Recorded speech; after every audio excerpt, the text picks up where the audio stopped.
Hi, today we're going to talk about section 4.4 of the AICE International History textbook. Why did Japan become a military dictatorship in the 1930s and with what consequences?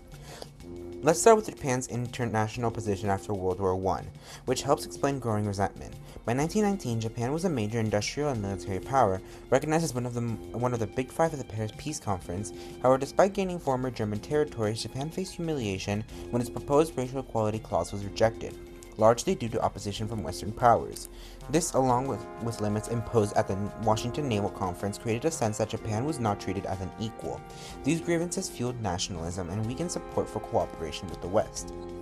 Next, let's look at the political weaknesses of democracy. Japan had a constitutional system under the Meiji Constitution, but real power still rested with the emperor and the military. Political parties were often corrupt, divided, and ineffective, which reduced public trust.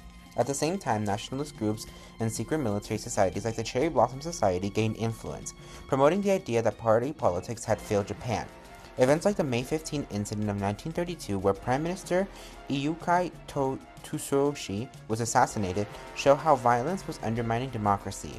Importantly, the military had constitutional independence and control over key government positions, allowing it to act without full civilian oversight. Economic factors also played a role.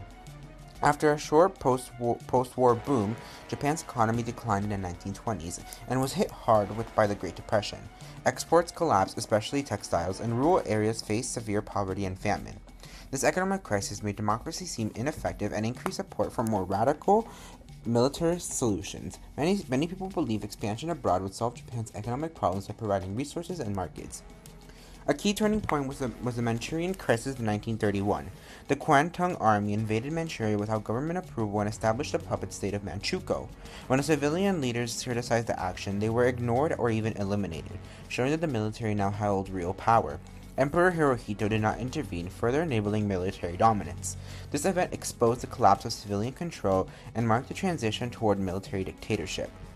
Now let's look at the consequences of military rule, especially in foreign policy. Japan increasingly pursued aggressive expansion. It ignored the League of Nations after being criticized for Manchuria and withdrew in 1933. It also aligned with other authoritarian states through agreements like the Anti-Comintern Pact with Germany and Italy. Militarism drove Japan into further conflict, including a full-scale invasion of China in 1937, which led to a long and brutal war. This expansion created a cycle of escalating conflict. Japan sought resources and security through conquest, but this brought into direct conflict with Western powers, especially the United States. When Japan expanded into Southeast Asia, the U.S. imposed economic sanctions, including an oil embargo. Facing limited limitations, Japan chose confrontation. This led to one of the most significant consequences, the attack on Pearl Harbor in 1941, which brought the United States into World War II. The attack, intended as a preemptive strike, ultimately failed to secure long-term advantage and instead triggered a massive conflict Japan could not sustain.